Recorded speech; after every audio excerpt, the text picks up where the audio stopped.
the work. You stay late. You hit your goals. And yet, someone else gets ahead.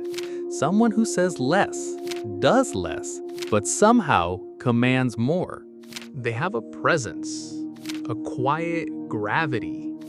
They're not loud, they're not pushy. They don't ask for influence, they radiate it. In every room, there are two types of people.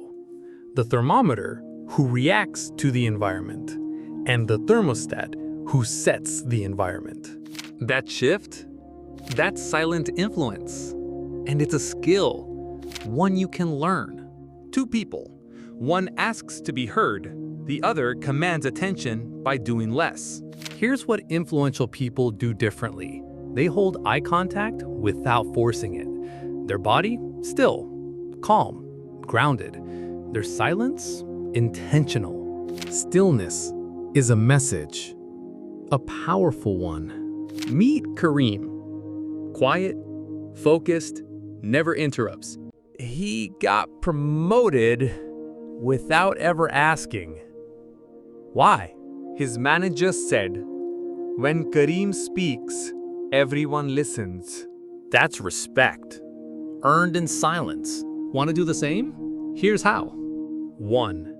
Observe first, speak later. You don't need to jump in.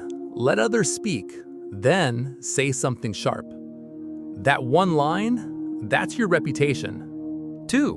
Walk like you belong. Not fast, not apologetic. Enter every room like you've already been invited. 3. Use the pause. Every pause says, "I don't need to explain myself." It's power in its purest form. 4. Create anchor moments.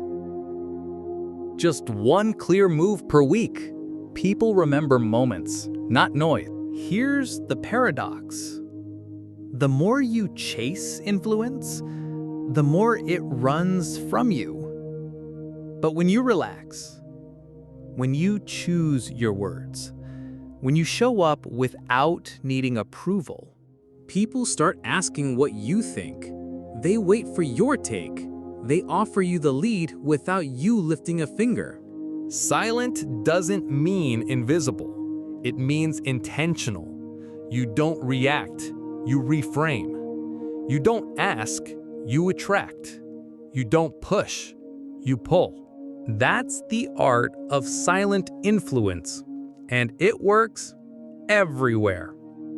If you're ready to stop fading into the background, subscribe to the channel, because next time we'll show you how to own the room without raising your voice.